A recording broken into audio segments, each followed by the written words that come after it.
Muy buenas noches, Venezuela. Bienvenidos todos a este su espacio. La Fuerza es la Unión, una tribuna abierta de la sociedad democrática venezolana para compartir con todos ustedes, más allá de cualquier crítico puntual, partidista o ideológico, la angustia, la preocupación, la justa indignación por lo que ocurre en nuestro país y también la certeza, la confianza, la esperanza de que trabajando juntos, de que remando unidos en la misma dirección, seremos capaces de construir la Venezuela de trabajo y de respeto, la Venezuela con alimentos y con medicinas, la Venezuela con democracia y con libertad, que todos necesitamos y que ciertamente todos merecemos. La Fuerza es la Unión es una presentación de Frigoríficos NIS, el placer de la carne, ubicado en la planta baja del mercado municipal de Chacao. Es también una presentación de Supermercado Madrid, ubicado en la calle Paz de Chacao diagonal a la Plaza Bolívar de ese municipio.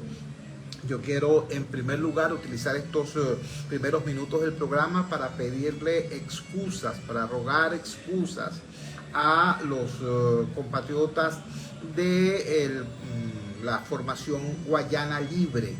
Ellos tienen mañana la conmemoración de su tercer aniversario y organizaron un evento donde yo debería intervenir.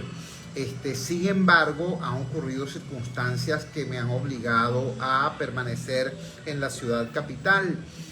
A lo largo de la mañana y en buena parte del día hemos estado colaborando con los activistas del Radar de los Barrios, apoyando algunas comunidades que se han visto severamente afectadas por el tema de las lluvias. De hecho, hoy en la mañana no pude asistir a nuestro programa Rumbo Electoral. Tuve que participar solamente en una parte del programa y hacerlo además vía telefónica porque estaba precisamente en eso, pues apoyando a algunos ciudadanos, algunas familias afectadas severamente por el tema de las lluvias. Ya hablaremos de eso.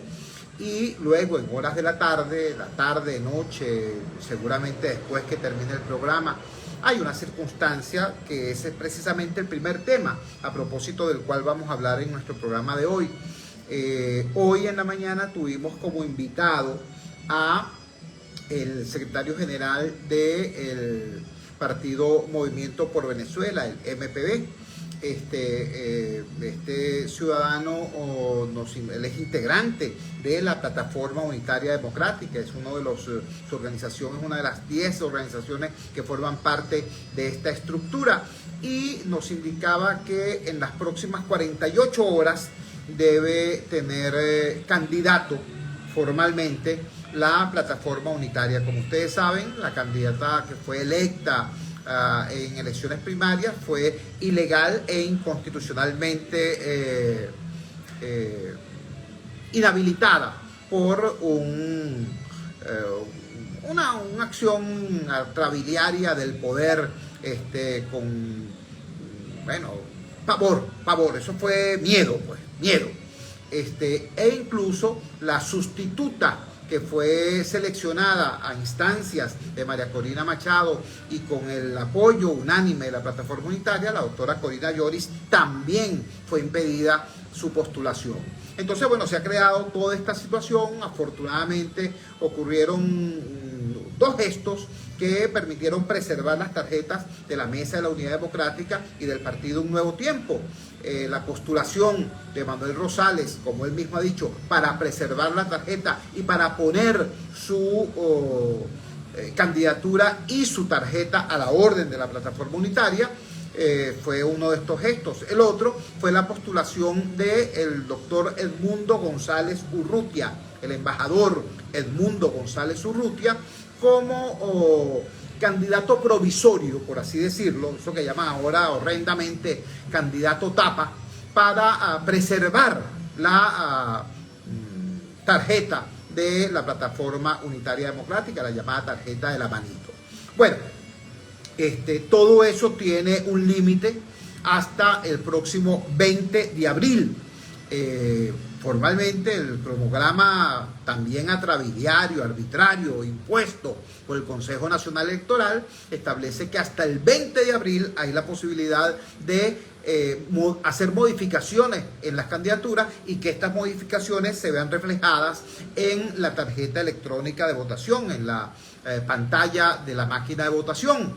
Por eso es absolutamente indispensable que esas modificaciones se acuerden antes, en las siguientes 24 o 48 horas. Esa es la situación. Eso, por cierto, es lo que refleja, lo que expresa la nota que nuestros colegas del diario Tal Cual Digital titulan de la siguiente manera: Plataforma Unitaria se reunirá con Manuel Rosales y María Corina Machado este 19 de abril. Voy al texto. La presidenta de la organización política Encuentro Ciudadano e integrante de la Plataforma Unitaria, Elsa Solórzano, aseguró la noche de este miércoles 17 de abril que en las próximas horas se llevará a cabo una reunión entre la coordinadora de 20 Venezuela, María Corina Machado, el gobernador zuliano y candidato presidencial de Un Nuevo Tiempo, Manuel Rosales, y la coalición opositora. Sin embargo, luego precisó que esta reunión sería el viernes 19 de abril. A través de sus redes sociales, Solórzano indicó que el encuentro se hará para escuchar a ambos dirigentes políticos con la finalidad de alcanzar las soluciones necesarias ante esta compleja coyuntura. En su mensaje, la dirigente de Encuentro Ciudadano insistió que los partidos opositores dentro de la plataforma unitaria sí se pusieron de acuerdo para actuar en unidad, a pesar de los escollos impuestos por la administración de Nicolás Maduro para impedir la inscripción de María Corina Machado y Corina Lloris como candidatas. Reiteró que la candidatura de Edmundo González Urrutia fue admitida dentro de los lapsos y que permanece inscrito, aunque ratificó que es Machado la candidata resultante de la unidad tras las primarias del pasado 22 de octubre de 2023. Es hasta allí la nota de Tal Cual Digital. Yo quiero aclarar y rogar, de verdad, voy a utilizar la palabra con pleno conocimiento, voy a rogar a los actores políticos y también a algunos actores comunicacionales que están en el entorno de esos actores políticos que tengan muchísima prudencia y muchísima consideración con el país, no con los otros candidatos, no con los otros partidos, no con la plataforma, sino que tengan mucha consideración con el país en virtud de lo delicado de la situación. Fíjense ustedes lo siguiente: hoy, en un momento determinado de la tarde, en forma simultánea, aparecieron 3 mensajes en diversas redes sociales, uno de la colega Carla Angola, desde el exterior, por supuesto, otro del ciudadano Nick Merevans, y otro de un portal llamado La Gran Aldea. Los 3 coincidían casi con las mismas palabras en advertir sobre una supuesta conspiración macabra que estaría en marcha para obligar a Edmundo González Urrutia a renunciar a la candidatura de la plataforma unitaria en la tarjeta de la manito. Yo debo advertir, señalar, informar que eso es falso. Eso es inexacto, eso es mentira. ¿Por qué digo esto? Bueno, por 3 razones. En primer lugar, yo conozco a Edmundo González Urrutia. Yo me encontré con Edmundo González Urrutia, por cierto, no fue un encuentro programado, no fue una reunión política. Nos encontramos en una panadería y nos abrazamos y conversamos. Edmundo González Urrutia fue la persona que coordinó toda el área internacional cuando yo tuve la obligación de ser secretario ejecutivo de la Mesa de la Unidad Democrática. Edmundo González Urrutia fue la persona que me acompañó y me sirvió de guía en la única gira internacional que hicimos cuando ocupé esa posición, que nos llevó al Parlamento Europeo, a Alemania, a Bélgica, a España, entre otros países.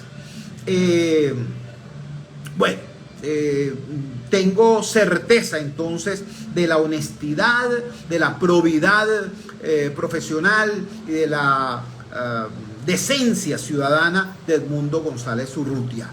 Por eso le creí completamente cuando él me dijo que su compromiso era el de presentar su cara y su nombre para preservar, proteger la tarjeta de la manito, pero que no estaba dentro de sus presupuestos él efectivamente ejercer candidatura alguna.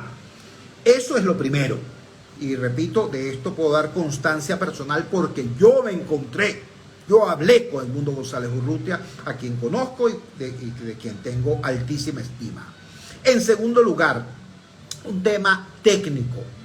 pero no menos importante.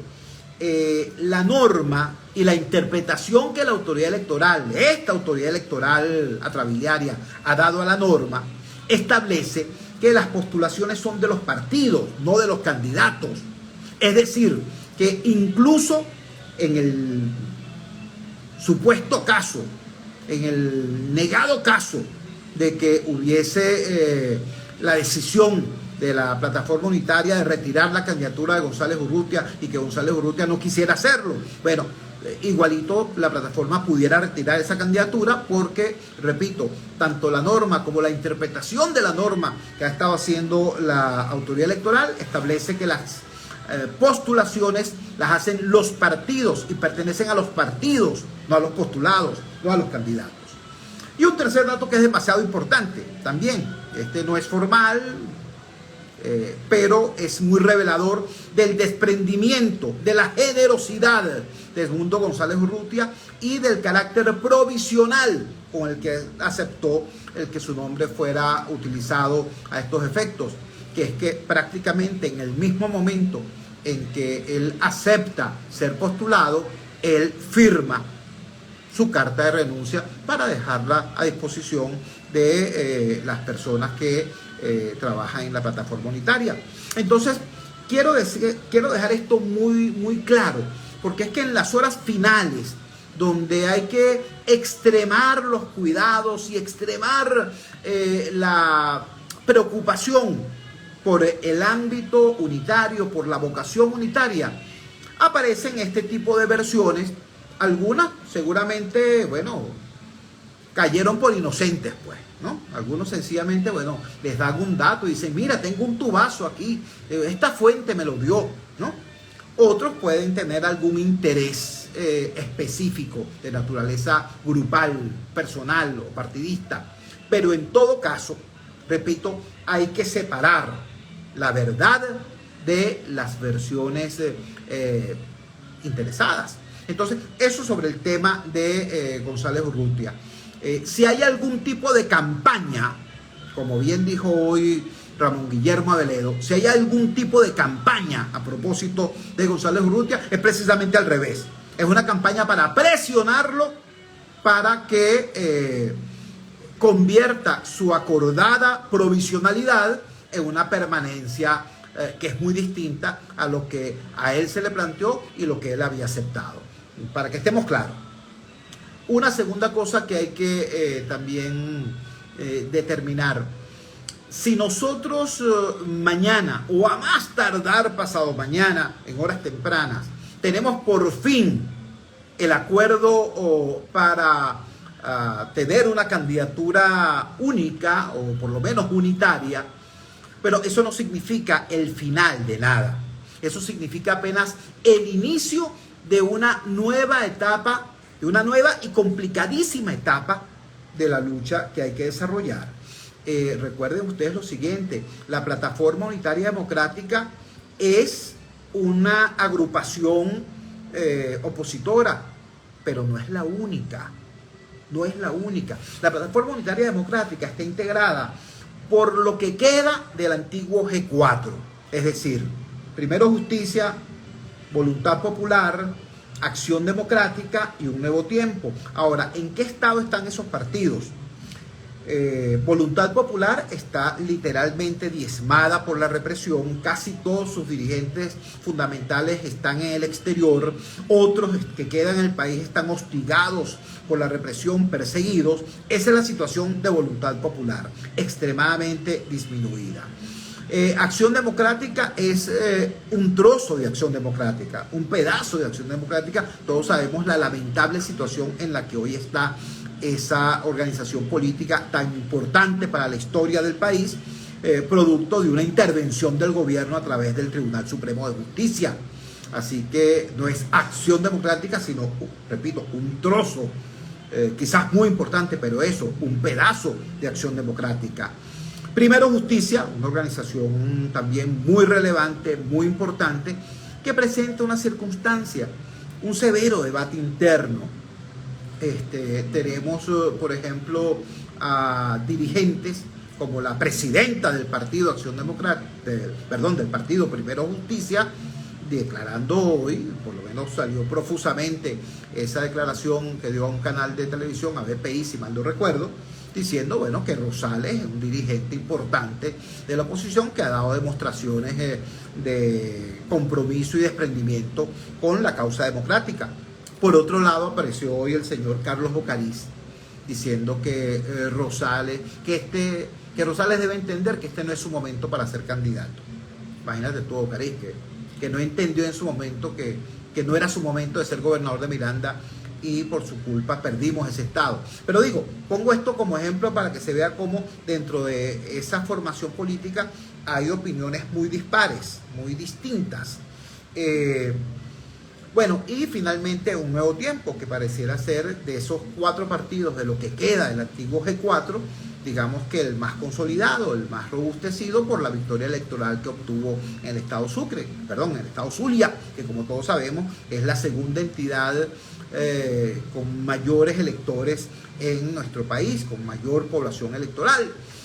Bueno, aparte de esos 4 partidos, las otras 6 formaciones que integran la Plataforma Unitaria Democrática son agrupaciones muy respetables, muy dignas, muy decentes, pero de un tamaño ciertamente modesto, ¿no? El partido Movimiento por Venezuela, el MPV, el partido de Delsa Solórzano, Encuentro Ciudadano, uno de los COPEI que existen, en este caso el que dirige el señor Roberto Álvarez. Tenemos también el partido Convergencia, ¿no? Que es básicamente una organización que sus principales activos los tiene en el estado Yaracuy. El partido Proyecto Venezuela, que básicamente también lo que le queda de fortaleza está en el estado Carabobo. Son prácticamente partidos que han retornado a su condición de partidos regionales. Eso es, ¿no? Palabras más, palabras menos, la Plataforma Unitaria Democrática. ¿Qué es lo que ocurre ahora? Bueno, en lo que se decida, en lo que se determine quién es el candidato de la Plataforma Democrática, no quién es el líder, porque el líder, la lideresa en este caso, ya lo sabemos, es María Corina Machado. María Corina Machado es la lideresa no solamente de la plataforma, sino de este proceso político venezolano por decisión de los 2,5 millones de los ciudadanos que participaron en la elección primaria. Eso está claro. Pero una cosa es el rol de lideresa y otra cosa es el rol de candidata. El rol de candidata no lo puede ejercer por el pánico del gobierno y los obstáculos administrativos que el gobierno utilizó para impedir su postulación. Entonces tenemos ahora una lideresa, la lideresa María Corina Machado, y un candidato. Ese candidato y esa lideresa tienen que salir en primer lugar a conquistar a todo el resto de la oposición, porque repito, la Plataforma Unitaria es una formación muy importante, pero no es la única formación opositora, hay muchas otras, ¿no? Y lo importante ahora es dejarle muy claro, no a los dirigentes de los otros grupos, sino a los electores de esos otros grupos, que el principio de la economía del voto debe producirse, debe fluir para fortalecer precisamente esa postulación que haga la Plataforma Unitaria en las próximas horas. Quiero recordarles lo que pasó en Barinas. Carlos Pinto, ¿cómo estás? Quiero recordarles lo que pasó en Barinas. En Barinas había 5 candidatos que se decían opositores, pero el pueblo de Barinas entendió, pudo ubicar, determinó que el candidato con el que realmente se podía derrotar al oficialismo era la persona que finalmente encarnó esa candidatura, era el actual gobernador Garrido. Bueno, eso hay que producirlo. Es decir, el candidato de que se ha seleccionado finalmente en las próximas horas por la Plataforma Unitaria tiene que salir a conquistar todos los demás electores de la oposición. Y recordemos, por ejemplo, en este momento hay varias organizaciones que no forman parte de la Plataforma Unitaria. 20, por ejemplo. La organización de María Corina Machado no forma parte de la Plataforma Unitaria. La organización de Eduardo Fernández no forma parte de la plataforma unitaria. El Movimiento al Socialismo no forma parte de la plataforma unitaria. Fuerza Vecinal no forma parte de la plataforma unitaria, entre otras organizaciones. Entonces, repito, hay que salir a conquistar esos electores. Y también hay que conquistar a ese inmenso país que quiere cambio, pero que, por cierto, tiene razones, ¿no?, para tener cierta distancia e incluso cierta desconfianza del liderazgo opositor. Entonces, bueno, y finalmente hay que ir al encuentro también del chavismo descontento, de esa gente que se siente traicionada por el gobierno de Maduro, que se sienten agredidos por el gobierno de Maduro, aunque ellos aún conservan algún tipo de relación afectiva y a veces hasta orgánica con el PSUV. Todos esos electores hay que salirlos a buscar por una razón elemental. Hay gente que se la pasa diciendo, esto es una dictadura, y otros epítetos aún más gruesos, pero después quieren comportarse como que si estuviéramos en una elección normal, que tú puedes ganar aunque sea por un voto. No, chicos, estamos en una situación de severo déficit democrático, ¿no? Y ante un régimen autoritario en déficit democrático, la única forma segura de ganar es ganar por amplio margen, por muy amplio margen. Porque aquí lo que está en discusión no es si Maduro gana o pierde, ya se sabe que Maduro pierde. Ahora aquí lo que hay que conquistar es un resultado tan amplio, pero tan amplio, que permita asegurar que haya un clima de gobernabilidad suficientemente y de estabilidad política post-electoral, ¿no? Que permita lo que tanto se ha dicho, pues, no solamente ganar, sino además cobrar y ejercer el gobierno. De eso se trata. Y en ese sentido, yo creo que cada quien tiene un papel muy destacado que jugar. El candidato, el que sea electo, casi todo el mundo da por sentado que existe una probabilidad muy alta de que sea el gobernador Manuel Rosales. Pero, repito, el que sea electo, tiene un trabajo que realizar. Tiene que hacer ese trabajo de construcción de alianzas, tiene que hacer ese trabajo de construcción de tejido político, de piso político para la victoria electoral y para el ejercicio de esa victoria. Ese es el trabajo del candidato. Y además, por cierto, también hay una dimensión muy importante a nivel internacional, donde el candidato debe dar seguridades y tranquilidad a nuestros vecinos, no porque tengamos nosotros ningún complejo o porque la dinámica política venezolana deba responder a lo que nuestros vecinos piensen. No se trata de eso. Se trata de que la crisis venezolana ha sido muy profunda, ha sido muy dura y ha afectado de manera grave a toda la región. Entonces, todas las cosas que han ocurrido, lo que comentamos ayer que declaró el señor Lula y el señor Petro a propósito del tema venezolano, la tensión que tiene el Chile de Boric, Uruguay, el mismo tema norteamericano, tiene que ver con eso, pues, con la presión que sobre todo el hemisferio están ejerciendo las consecuencias de la crisis venezolana. La más importante de ellas, el éxodo venezolano, esos 8.7 millones de compatriotas que están, dando vueltas por todo el hemisferio, buscando en el exterior las oportunidades que la revolución bolivariana les ha negado en nuestro propio país. Bueno, ese es el trabajo que tiene que realizar el candidato, o parte del trabajo que tiene que realizar el candidato. La lideresa tiene también un trabajo muy importante, junto con el candidato, tiene que empezar la construcción, no solamente de los acuerdos con todo el resto de la oposición, sino también la construcción de los acuerdos con el gobierno saliente, para garantizar que la transición sea en paz, para garantizar que la transición sea manejable, fluida. que sea sin conflicto, precisamente para garantizar la gobernabilidad posterior. Y mientras tanto, el rol de la lideresa también es fundamental en lo que tiene que ver con tres cosas: la movilización, la promoción de la esperanza y la incorporación ciudadana. De eso ha dado excelente muestra la lideresa María Corina Machado en los últimos días. La demostración de arraigo popular que dio María Corina Machado en Yaracuy, por ejemplo, fue muy importante, muy importante.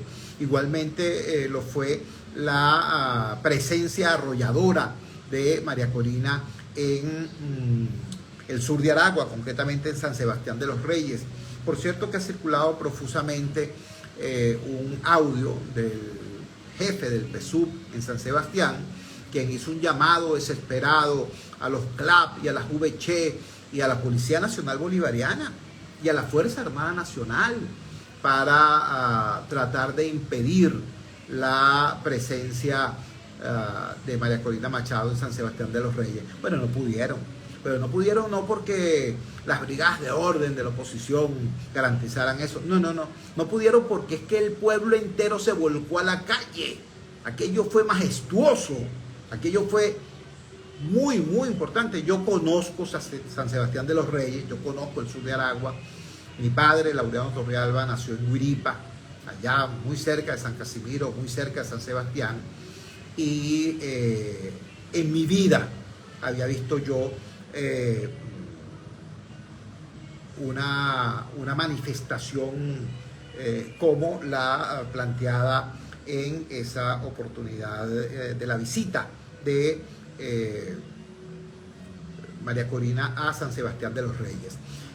Finalmente, bueno, lo que acaba de ocurrir en San Antonio de los Altos, la reseña que hacen los medios, tanto mirandinos como caraqueños, de lo que fue la presencia de María Corina en San Sebastián, en San Antonio de los Altos, en los Altos mirandinos, fue tremenda. Yo debo confesarles, pues, yo he visto, cómo no, yo he visto en momentos anteriores situaciones similares de energía colectiva en torno a una propuesta política, en torno a un dirigente político. Claro que yo lo he visto. Esto no es la primera vez que yo lo veo. Ahora, ¿cuándo fueron las veces que yo vi eso? Bueno, imagínate tú. Yo vi algo similar a este fenómeno con Carlos Andrés Pérez. ¿No? Lo vi. Yo vi algo similar a este fenómeno con Hugo Chávez Frías. También lo vi. Pero ahora lo estoy viendo con la presencia en la calle de María Corina Machado. ¿Qué quiere decir esto? Bueno, esto quiere decir que muy probablemente estemos en presencia de un fenómeno de hondo impacto en la política y no solamente en la política electoral, sino en la sociología política venezolana. Eso es así. Yo creo que ya se puede afirmar que es así. Ahora, ¿ese impacto será momentáneo o será duradero? Depende de cómo se ejerza. Depende de la habilidad política de nuestra lideresa María Corina Machado. Quiero aquí hacer a uno se le sale a veces la condición de maestro de escuela, ¿no? Quiero compartir con ustedes una reflexión. Fíjense, cuando se dieron los inicios de la etapa democrática venezolana por allá por los años 59-60, había tres prohombres, tres dirigentes fundamentales de la democracia venezolana que, digamos, protagonizaron aquellos eventos. Fueron el señor Rómulo Betancourt, por supuesto, en plan destacadísimo y protagónico, el primer presidente de esta etapa democrática. En segundo lugar, el señor Rafael Caldera. Y en tercer lugar, el señor Jovito Villalba. Bueno, ustedes no me creerán, pero de esos tres, por supuesto, también estaba Gustavo Machado, porque el Partido Comunista en aquella época era una fuerza con amplias credenciales democráticas debido a su lucha denodada contra la dictadura de Gómez y luego contra la dictadura de Pérez Jiménez. Desgraciadamente el Partido Comunista se equivocó, se fueron a la guerrilla, se fueron a la lucha armada, se dejaron encandilar por lo que había pasado en el año 59 en Cuba, bueno, y se perdieron pues su capital político y su capital social. Así que los tres venezolanos, los tres dirigentes políticos venezolanos que protagonizaron ese proceso fueron justamente Villalba, Caldera y Betancur. Bueno, de esos tres dirigentes políticos, el tribuno, el orador, el líder carismático, el que electrizaba las masas, el que convocaba a multitudes, fue precisamente el que jamás llegó a presidente, el señor Jovito Villalba, ¿no?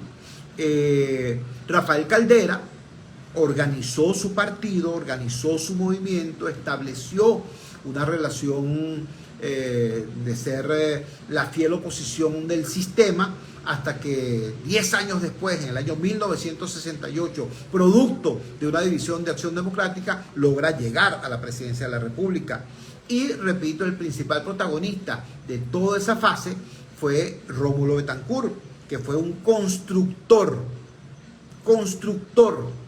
de su partido, del tejido institucional de la democracia venezolana y de la cultura democrática en nuestro país.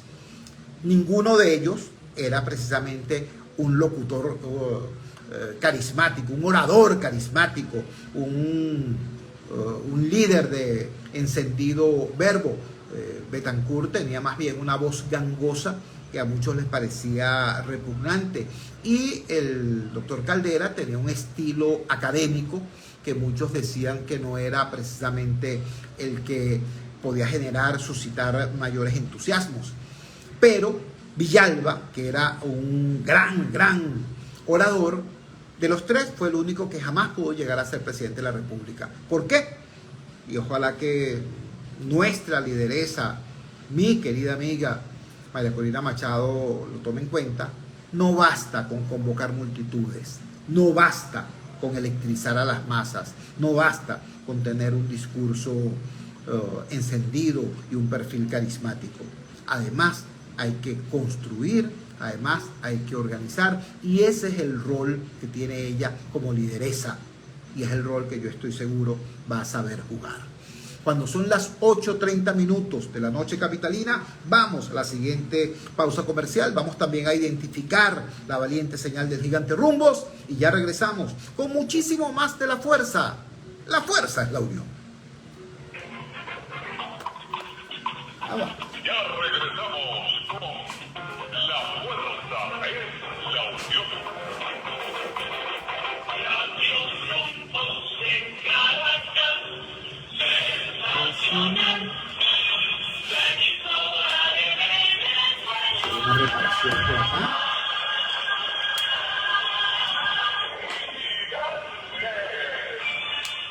Son las 8:31.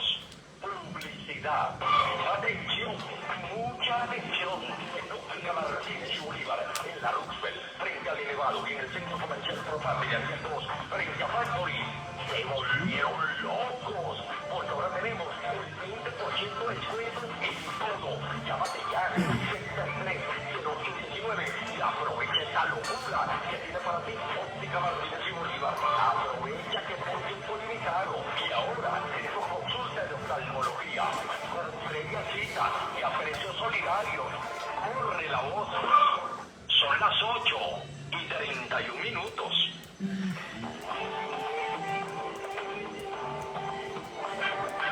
Estás escuchando Radio Rumbo 670 AM.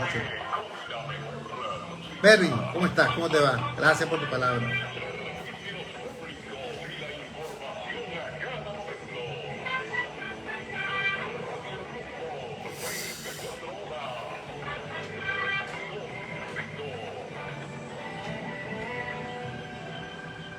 Y continuamos con La Fuerza es la unión.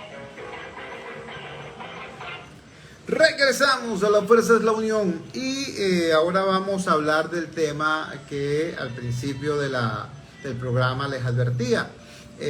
Bueno, reitero además las excusas que quiero presentarle a nuestros amigos del movimiento Guayana Libre. Repito, hay mañana un evento muy importante en el Colegio de Ingenieros de Puerto Ordaz con motivo del tercer aniversario de Guayana Libre. A ese evento había sido yo cordialmente invitado y yo me había comprometido a asistir y acompañar y a compartir con mis amigos de Guayana Libre en esta ocasión. Lamentablemente, tanto el tema de la lluvia desde anoche y en la mañana de hoy hasta el tema de esta circunstancia compleja, estas horas muy complejas del tema político, del tema de la selección final, de la recta final para la selección del candidato presidencial de la oposición, hicieron imposible que yo me moviera de Caracas. Entonces, bueno, nuevamente pido excusas a los amigos de Guayana Libre y me comprometo a que a la brevedad posible, apenas tengamos posibilidad de hacerlo, nos encontraremos y cruzaremos información, cruzaremos criterios, porque lo que viene es ciertamente la parte más apasionante y más compleja de este reto que tenemos todos. Bueno, les decía que quería conversar con ustedes a propósito de lo que ha ocurrido con el tema de la lluvia y disculpen, yo sé que el tema político, el cotilleo político de alguna manera apasiona, y no por morbo, no por morbo, sino porque todos los venezolanos hemos aprendido. Ya va, que aquí González Sánchez, José Marcelino me dice saludos, mi estimado Chugo, debo decir, ojalá nuestra líder sepa escucharte, tú no confundes, serías de gran ayuda con tus aportes, súmate al equipo, Chugo, por favor, por Venezuela. Aprovecho para hacer una digresión, ¿no? Porque por cierto, también alguien en Instagram me hizo un comentario similar. Yo debo recordarles que yo no milito en ningún partido político. Desde el año de gracia de 1984, yo no milito en ninguna organización política. Yo soy esencialmente un ciudadano movilizado. Yo soy esencialmente un activista ciudadano, ¿no? Y soy también un maestro de escuela que cambió la tiza y el pizarrón por el micrófono y la libreta de notas, que cambié el aula por el periodismo. Entonces, desde este espacio es que yo hago mis aportes. Desde este espacio es que yo hago mi trabajo. Yo me paro todos los días a las 4:15, 4:30, 5 de la mañana. Desde que mi programa era madrugador, bueno, uno se queda con los hábitos. Y desde tempranas horas yo estoy todos los días trabajando en una comunidad distinta de la Gran Caracas, de la región capital y a veces hasta de más allá. Porque bueno, porque yo creo que el trabajo que me corresponde, el trabajo que me llena, el trabajo que me define, que me importa, es el de la construcción de ciudadanía. Y luego tengo también esta dimensión que es el tema comunicacional. Yo no me confundo, yo no soy una figura de los medios, yo no soy un influencer, no, yo soy un servidor público. O sea, para mí tener un micrófono en la mano, una cámara delante, un teléfono para transmitir, eso no es un privilegio, eso es una responsabilidad. Y ustedes me ven diariamente, de noche a noche, sencillamente, bueno, diciendo las cosas que otros lamentablemente no pueden o no quieren decir en este marco en que estamos viviendo de severo déficit democrático. Entonces, desde este espacio yo doy mi aporte a la lucha por el cambio democrático de mi país. Cuando he jugado otros papeles ha sido porque he sido llamado para ello, porque mi aporte ha sido solicitado. Y bueno, se han producido situaciones como la del año 2015, cuando tuve que dar mi humilde contribución a esa inmensa victoria que obtuvimos en aquella oportunidad. Pero repito, para poder colaborar con lo que esté ocurriendo en las organizaciones políticas de este país, estas organizaciones tienen que requerirlo o solicitarlo. Nadie se va a meter en una casa ajena a estar dando consejos que nadie ha pedido. Y yo creo que hay una gran casa en la que todos podemos trabajar, en la que todos podemos luchar, y esa gran casa es Venezuela. De eso se trata. Bueno, eso a propósito del comentario que les refería, que me hicieron en Instagram, y del muy amable comentario que me acaba de hacer acá José Marcelino González Sánchez. Bueno, a lo que iba. Nosotros, todos nosotros, ustedes, los que me están viendo por Twitter, los que me están viendo por Instagram, los que me están viendo por Facebook, los que me están escuchando a través de la señal abierta de Radio Caracas, de Radio Rumbos, bueno, ¿en qué estábamos hace 48 horas? ¿En qué estábamos? Estábamos todos quejándonos del calor, estábamos todos aterrados porque Venezuela estaba consumida por los cuatro costados, por los incendios forestales. Estamos en eso, repito, hace apenas 48 horas. ¿Cómo estamos hoy, caballo? Hoy estamos, chicos, bueno, lamentando las inundaciones que se produjeron en la autopista Francisco Fajardo a la altura de La Paz, ¿no? Hoy estamos lamentando lo que ocurrió anoche en Sarría, en la quebrada del Lazareto. Hoy estamos muy preocupados por la inundación terrible que hubo en Valencia, sobre todo en el sur de Valencia, en los barrios del sur de Valencia. Como ustedes saben, Caracas es una ciudad donde opulencia y pobreza, miseria y riqueza se entrecruzan, ¿no? Tú no puedes ir de ninguna parte a ninguna parte sin pasar por 2 o 3 urbanizaciones y por 6 o 7 barrios. Valencia es distinto. Valencia, en la parte norte, concentra la oferta de servicios, las principales empresas, los principales comercios y las organizaciones, unas organizaciones muy bonitas, por cierto. Pero en el sur de Valencia están los barrios, y son unos barrios en una situación ciertamente deprimida y deprimente. Yo viví de niño en los barrios del sur de Valencia. Yo sé de lo que le estoy hablando. Yo viví entre lo que hoy es la Avenida Las Ferias y lo que es hoy la urbanización La Isabelica. Allí precisamente viví yo. Y yo sé de lo que les estoy hablando. Bueno, ese sur de Valencia se inundó. Y bueno, sé también lo que es la preocupación extrema que se tuvo hoy en el sur de Maracay. Todo lo que es Paraparal, todo lo que es todas esas zonas que están allí en el sur de Maracay. Hay una buena cantidad de urbanizaciones que fueron construidas bajo el nivel del lago de Valencia.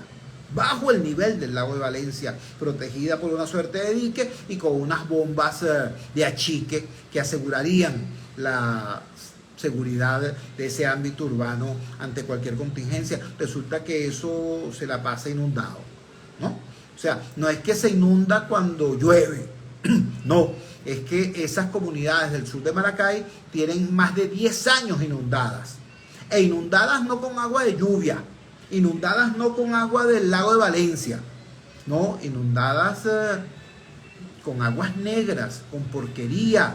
¿Por qué?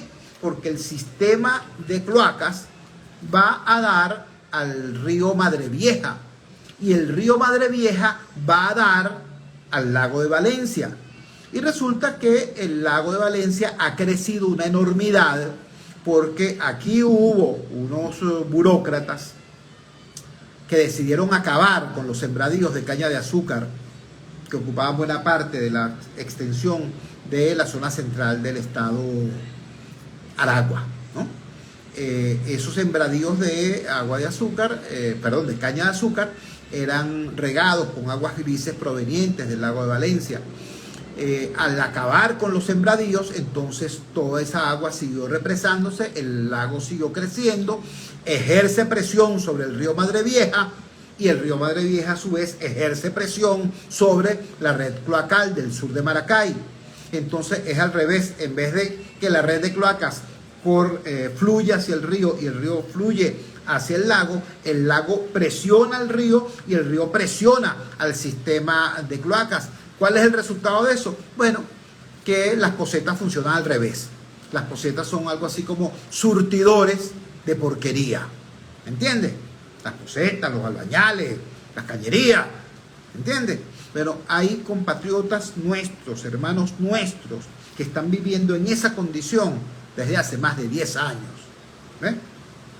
Víctimas de la irresponsabilidad de los planificadores públicos. ¿Entiendes? Y de unos cuantos desarrolladores privados que construyeron donde no debían construir gracias a tener los permisos que le dio el gobierno de Aragua y el gobierno nacional. ¿Qué te puedo decir?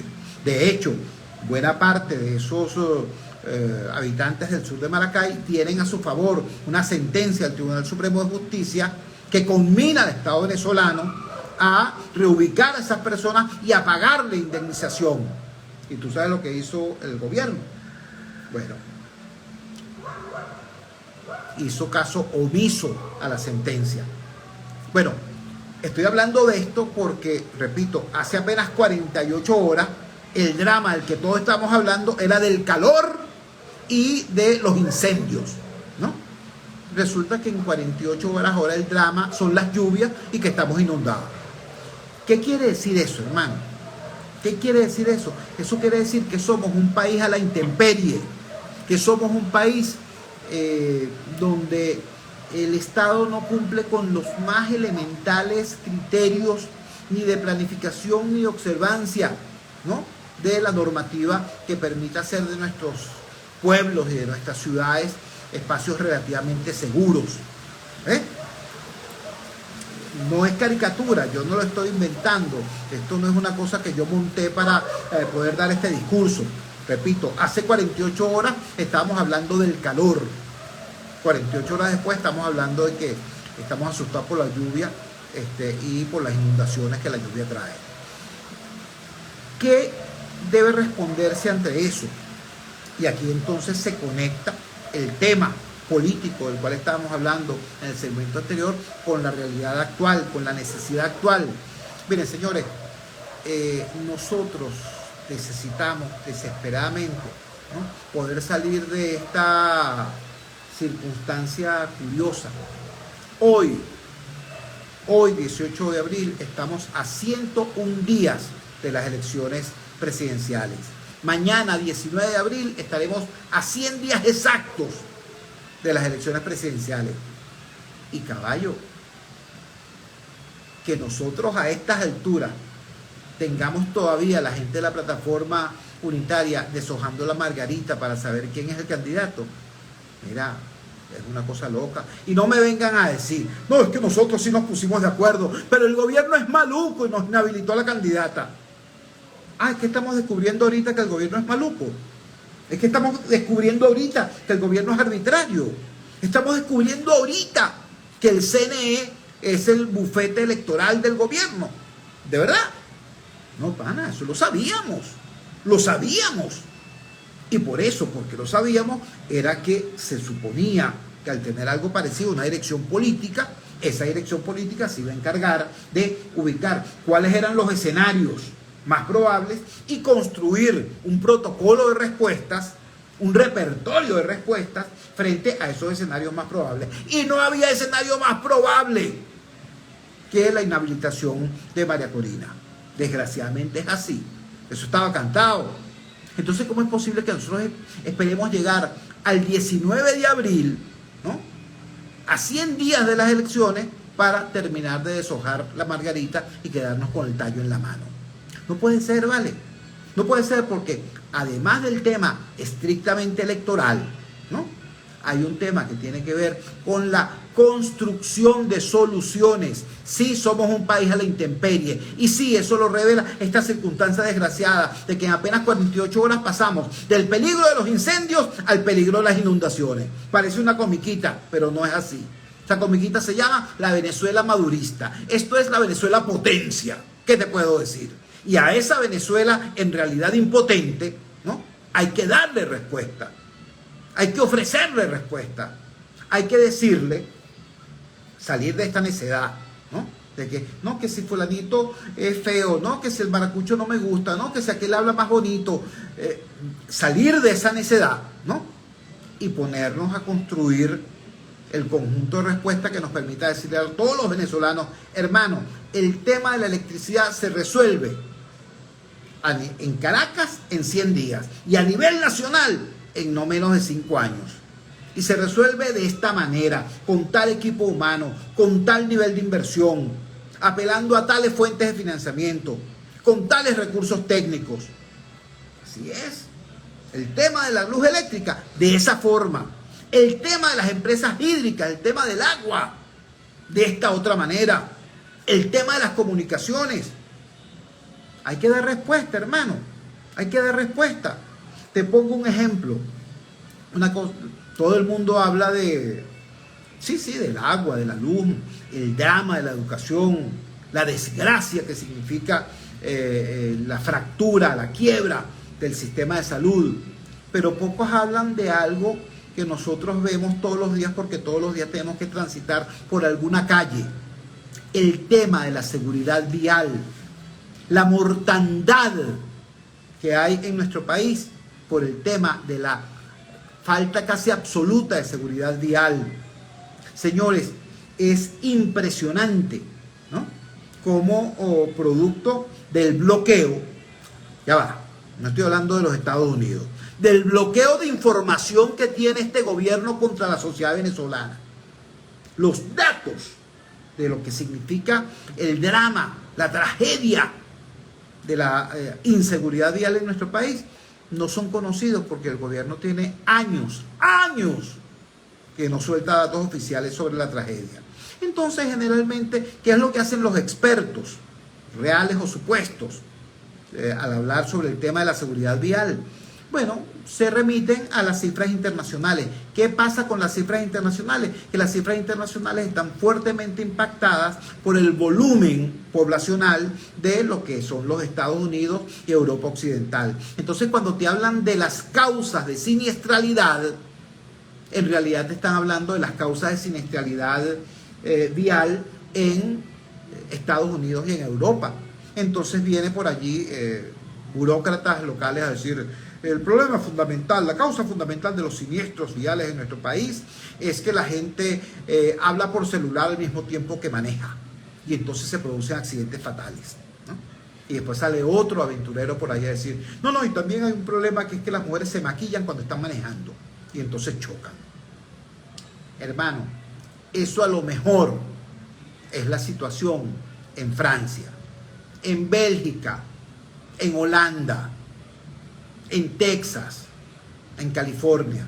Aquí en Venezuela la situación es completamente distinta. Aquí la causalidad es otra. Aquí el problema que tenemos, caballo, ¿no? Es que producto del desastre económico generado por esa desgracia que algunos llaman revolución, en nuestro país el parque automotor es tremendamente antiguo, tremendamente viejo.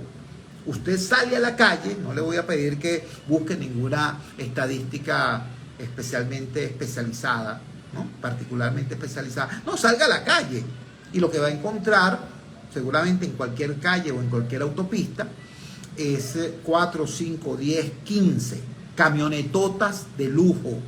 Esas que son blindadas, esas que circulan sin placas y nadie las para. Esas que a veces tienen incluso un motorizado adelante y un motorizado atrás. Bueno, va a encontrar unas cuantas. Unas son 2023, otras son 2024. A lo mejor te encuentras con una que sea 2027. Es posible que te las encuentres, ¿no? Pero te vas a encontrar 5, 10, 15. Pero todos los demás carros en las calles y todos los demás carros en la autopista tienen 20, 25, 30, 35 años de edad. Es así. Nuestro parque automotor es tremendamente obsoleto, ¿eh? Y eso implica un nivel de riesgo que se incrementa. ¿Por qué? Bueno, porque como son viejos necesitan repuestos y resulta que repuestos no se encuentran, caballo. Los repuestos no se encuentran y si se encuentran no son originales. Y aunque no son originales cuestan un ojo de la cara. Entonces tenemos una buena cantidad de ese parque automotor obsoleto, antiguo, además funcionando mal, sin repuestos o con repuestos chimbos no originales. ¿Entiendes? Y circulando además por calles que no tienen una buena demarcación, que no tienen un buen mantenimiento, que están llenas de huecos porque no se producen trabajos de mantenimiento y bacheo, sin señalización adecuada, sin iluminación adecuada. Y para colmo, finalmente, sin personal de seguridad que garantice la seguridad vial, porque el personal de seguridad que te puedes encontrar en las calles no está pendiente de asistir al ciudadano, de asistir al chofer, de asistir al pasajero, de asistir al peatón. Está pendiente es de otra cosa. Está pendiente de pararte y pedirte los papeles para que si te falta la factura del destornillador, entonces te piden palo fresco. Por lo menos, ¿no? Entonces, repito, el personal de seguridad en la inmensa mayoría de los casos, en lugar de asistir al ciudadano, lo agrede. ¿Entiendes? El fenómeno de la matraca o de la mordida, como llaman en México. Entonces, cosas como esas, tienen que tener una respuesta, porque, repito, son problemas muy específicos nuestros, problemas como los que hay en todo el mundo, pero que aquí tienen una gravedad particular, ¿ves? Porque aquí entramos en un hueco negro llamado Revolución Bolivariana, ¿no? Que nos hizo retroceder 30 años en el pasado. ¿Entiendes? Entonces, tiene que haber respuestas. Nosotros no podemos sencillamente enfrentar las elecciones del 28 de julio y sobre todo no podemos enfrentar el proceso que viene después, ¿no? Diciendo lo que ya sabemos. No, es que el gobierno de Maduro era muy malo. No, es que aquí Rafael Ramírez arrasó con las finanzas de PDVSA y después lo que quedaba lo arrasó el grupo de Tarek El Alzheimer. Y eso se sabe, hermano. No, que es que la ministra de Educación, en vez de construir 6.000 escuelas más, lo que hizo fue cambiarle el nombre a 6.000 escuelas que ya se estaban cayendo. Eso se sabe, hermano. O sea, a nosotros, al campo democrático, no nos van a evaluar dentro de meses por lo bonito que hablemos, ¿no? Por lo encendido de nuestro discurso o por lo carismático de nuestro liderazgo. No, caballo. Nos van a evaluar por lo bien o lo mal que lo hagamos. Y sepamos una cosa con claridad. Venezuela no está ni siquiera en el sótano. Tenemos 40 niveles de sótano hacia abajo. Estamos en el sótano número 40. Llegar al sótano número 25 va a ser todo un triunfo. Llegar a planta baja, mira, va a ser toda una hazaña. Eso implica trabajo. Y ese trabajo hay que asumirlo desde ya. Pusimos en principio el ejemplo del tema del contraste de los incendios de anteayer y las inundaciones de hoy, como muestra patética de que somos eso, un país a la intemperie. Bueno, no hable usted de los incendios, no hable usted de las lluvias. Aplique eso prácticamente a cualquier área de la vida nacional. A cualquiera, desde la economía hasta la ciencia. ¿Recuerdan cuando entrevistamos acá el Día Nacional del Investigador Científico al doctor Bonalde y al doctor Mujica? ¿Recuerdan? Bueno, es que cualquier área donde tú te metas y hundes el dedo, te encuentras con que al final el camino de búsqueda de soluciones te lleva a estrellarte con una pared. ¿Cuál es esa pared? Es el muro integrado por el trinomio Estado, Gobierno, Partido.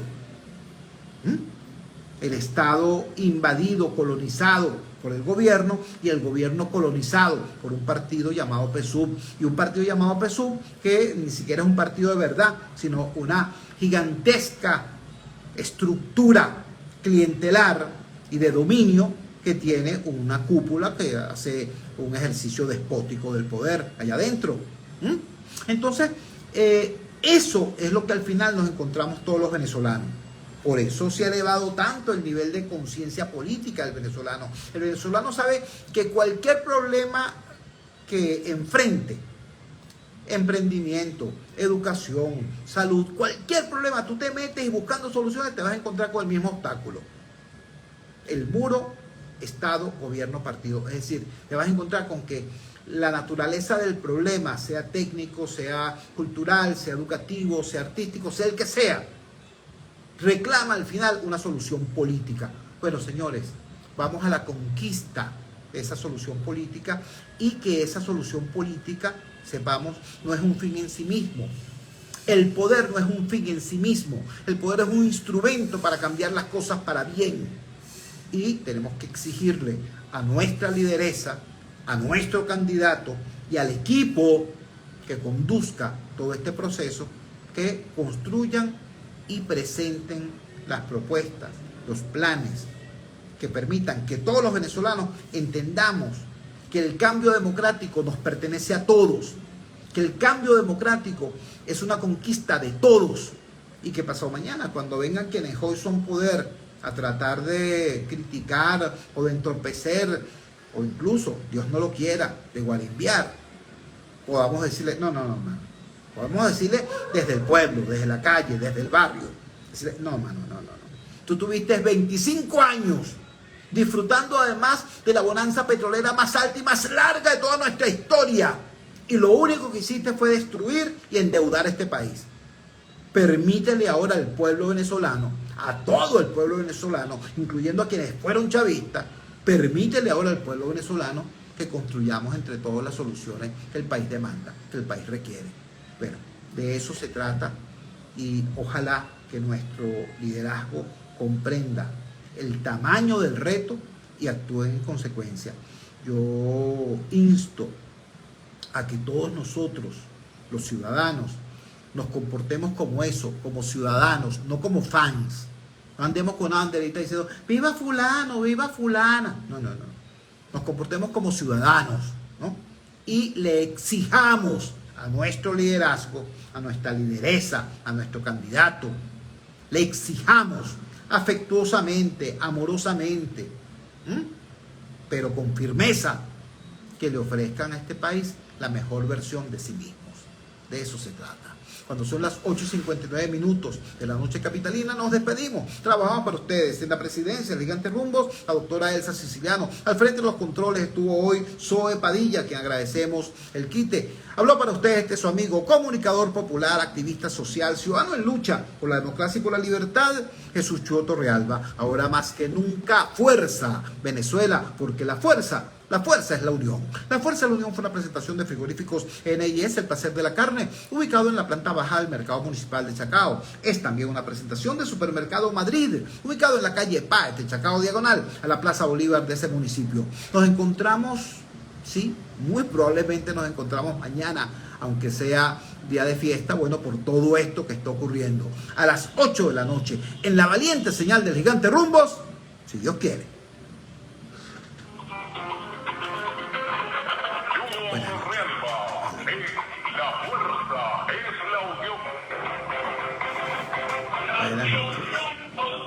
Wow.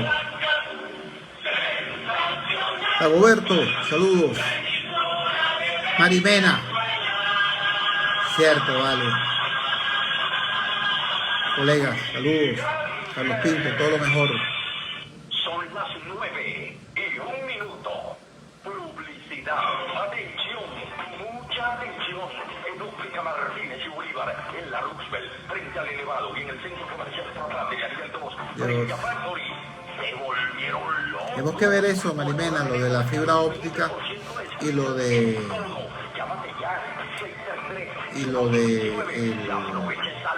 la poda.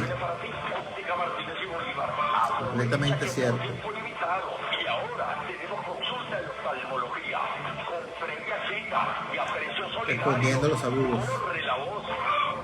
Son las 9:01. Tiene ya bastantes años de prestigio en Venezuela. Radio Luz.